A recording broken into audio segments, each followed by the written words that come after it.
Hey, WEEI Afternoons, talking about Patriots talent acquisition. And before we get back into some of these would you like this guy kind of situations, I had a bigger philosophical or higher level question that I wanted to ask you guys. It just kind of popped into my head. If you can only nail just one this offseason. Mm-hmm. Oh, this is going to be fun. Would you nail the draft or free agency? You're not going to really reap a lot from the other one. So Elliott Wolf can nail just one. That's a tough question. What does he nail? Oh, easy, the draft. I think I agree with you. Okay. That fourth pick. Gotta go draft. The extra picks, and we all talk about it like if you're going to be good, you got to lay a foundation of young talent, cost-controlled talent. Now, but the flip side of that is it means you spent $130 million and didn't get a lot of return on your investment. I don't love that idea either. I guess I look at the draft as a long-term play and the free agency as you get better right away. Right. So you'd pick that? No, it's but you know ideally you do what the Commanders did is you nail it in the draft and you nail it in free agency. Well, yeah, but that's not how this game works. Okay, Ted. It's either or. Would you rather? At the end of the day, let's build through the draft, please. That's give me a. I'm used to playing on teams where the foundation of our success was our draft picks. Right. Mm-hmm. And I think that's just the best way to build a team. Well, I do too, because we just talked last segment about a team we think the Patriots can't aspire to be. The Eagles. Their defensive front, drafted. Their wide receiver, one of them, drafted. Their quarterback, drafted. Now, I know they also nailed the hell out of Saquon Barkley in a trade for A.J. Brown. I was going to say, their offensive they didn't pick. Trades and free agency have been spot on. Is that Howie Rosen?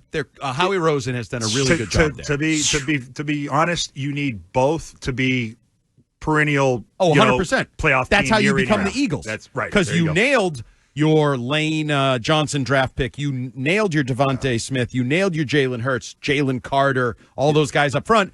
And then you augmented it with, Saquon Barkley's available. We got the money for him. Let's go.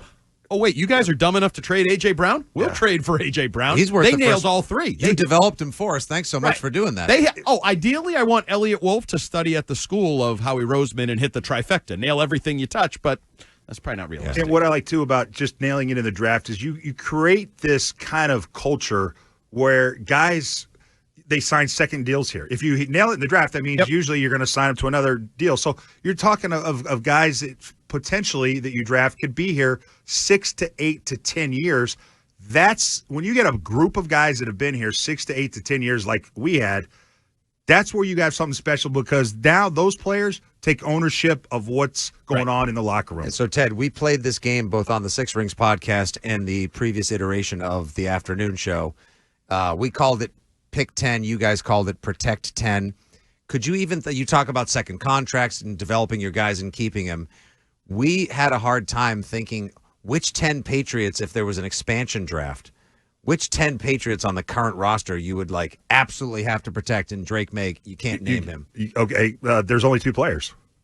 He's right. There's only 2 players. I mean, you can stretch it to get to 5. And I think the guys that you would say those other 3, might have. I'll throw a name at you. You've said that I'm. Would you think Keon White is a guy you protect? No. What about Christian Barmore? Yes. I want to say yes, but I want to say yes less over the last year. I'm not as convinced that Christian Barmore is going to be the player. Health-wise or the head? It's just this combination. Maybe both. I'm not worried about health because guys get hurt. I don't know if he's that clotting issue scares me. No, that's a fair point. That's a fair point. But guys have come back from it and been okay. But I just think he's a little tad bit overrated. That's it. He's a lot overrated. I don't think he's this dominant player that a lot of people think. That's all. So to answer your question, I think with any real strong conviction, I'd say there's 2 players worth protecting.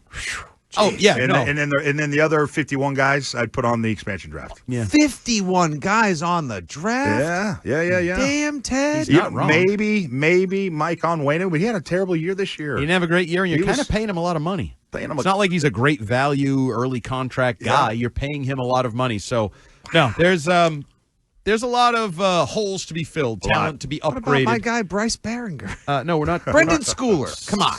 He's fine. Fine? I mean, I would use a spot on him just because you have to pick 10. I have 10 spots. You can't tell the NFL. We only have You want 3. these back? Just here. Have your spots back. I don't need these. That'd be a way to motivate your team. You have an expansion draft, they let you protect 10, and you're like, no, I'm good at 2. Sir, the way Texas Hold'em works is you got to get at least 5 cards. No, I'm fine with 2. I'm good.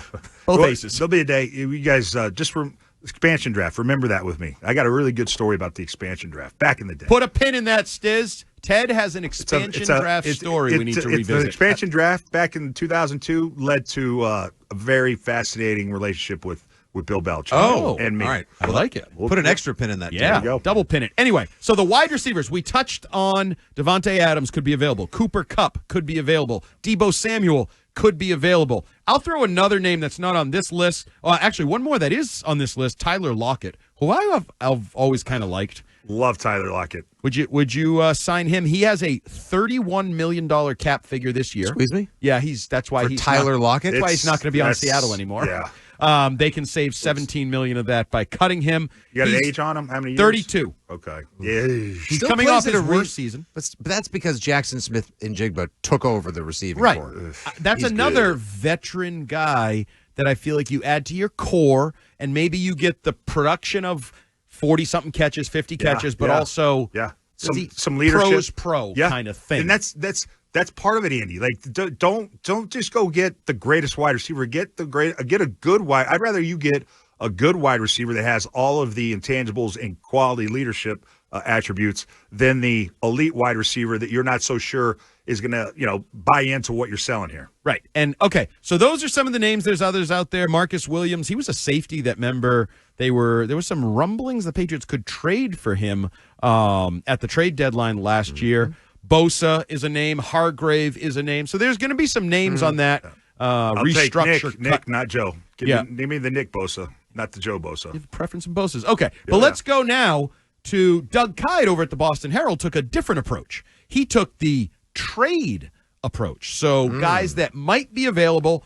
The first name on this list, I don't know why he's available necessarily. He's had a couple quiet playoff games. He likes to read on the bench. He made a bestseller on Amazon. A.J. Brown. I don't know why the Eagles would trade A.J. Brown. And I also think if they win the Super Bowl, because they're still eligible, even though Tom Curran says they're going to lose, they could still beat the Commanders and then win the Super Bowl.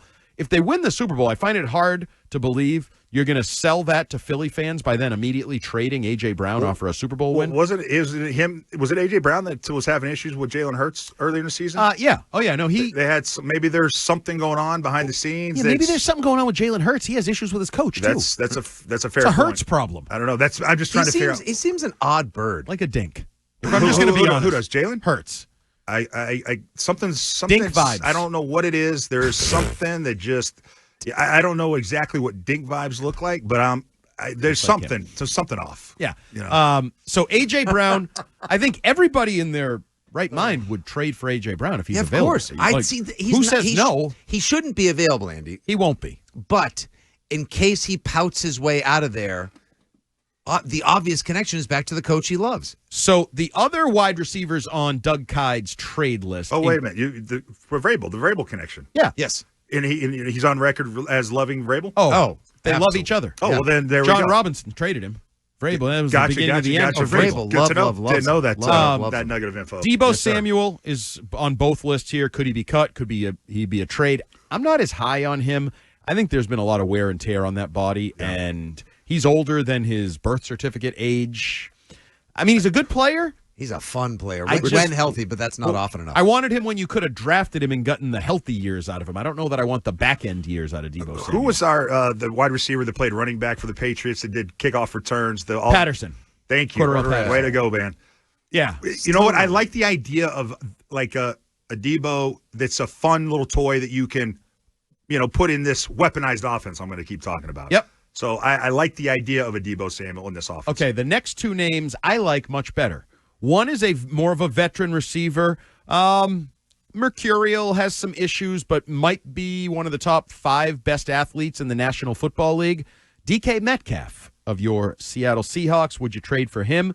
Or the guy I've been bringing up all along, and it's a long shot because of the team he plays for, but he clearly is going on the road of hating the team he plays for. They just happen to be about a 3-hour drive down 95, the Jets. Garrett Wilson. I would trade for, because he is young, stud, could grow with Drake May. I think Garrett Wilson would be the dream trade if you could. I'm just not sure the Jets, whoever's running the Jets, is going to trade him in the division. What's he going to cost, though? It's got to be I'll trade a first-round pick for him. You'd take Garrett Wilson over DK Metcalf? Yeah, I would. I think Garrett Wilson is a better all-around player, and this is, you never really know with receivers. I think he might be slightly less diva-ish than DK? I'm not sure. I don't feel great about that statement I just made on the radio. Yeah. But I'm not as worried about the diva qualities and maybe some of these guys. I think Braves will keep that, put a lid on it. And I also think if you want an elite receiver, well, then you want a diva. Because there aren't too many Larry Fitzgeralds, right? There's very few and far between giving you Hall of Fame #1 production. 16 years. Right? Like we that. love Randy Moss, diva. Yeah. Mm-hmm. Right? You know, almost anybody you want to list that was a top 5 receiver for any portion of his Cooper Kupp might not be a diva. Okay. But there's not a lot of those guys you can pull from. No, that's fair. So I would take a diva. Because I think that's what they need, honestly. They need a lightning rod. They need a guy who's going to talk crap, but also has the ability to back it up. No doubt. Right now, they just have the guys people that talk like crap. Javon Baker and standing up in wheelchairs, Jalen Pollard. getting I have popcorn. the best hands in the NFL. Do you? Both of them Do you really really? do I'd like to themselves see it much. proven on the football field. I told you during the break that I had this crazy idea of what could ultimately happen with Cooper Kupp and or Matthew Stafford if, in fact, both of them aren't on the Rams next year. Yeah. Hear me out on this one. Imagine if, because now obviously the Detroit Lions are going through a lot of turmoil because the attrition. Imagine if Stafford goes back to Detroit. Where's Goff going? He's not Who cares? Get rid of him. No. He just signed an extension. I don't care. You put think him, you get put him down in the alley? I think very little of Drag him Jared out Goff, back. but I mean, they're not going to just turn their back on Jared Goff now. Why not? And I don't think Stafford, he's got a taste of that LA life. There's no way I he's don't- going Can you back. imagine though? He won one, and then to come home and be But the savior. Who's his to deliver- offensive coordinator? Ben Johnson left. He's Right. there with Who was the quarterbacks Sean McVay? coach that was coveted last year to possibly be an offensive coordinator who's now going to take over for Johnson? If only you had a computer in front of you where you could look that up. I know. I wasn't expecting to. All I was just imagine. I just thought it would be a fun dynamic next year. Imagine if they examined Goff and said we cannot win with him. Mark Brunell, the crying lefty. He was the QB's coach, right? Yeah, what did you say? I thought you said QB's There was somebody else. There was somebody else. You did say QB's coach. He did. He All asked right. the question, we answered the question, and he decides he didn't want that question answered. It's Fine. a different question he has to have. I rest my case.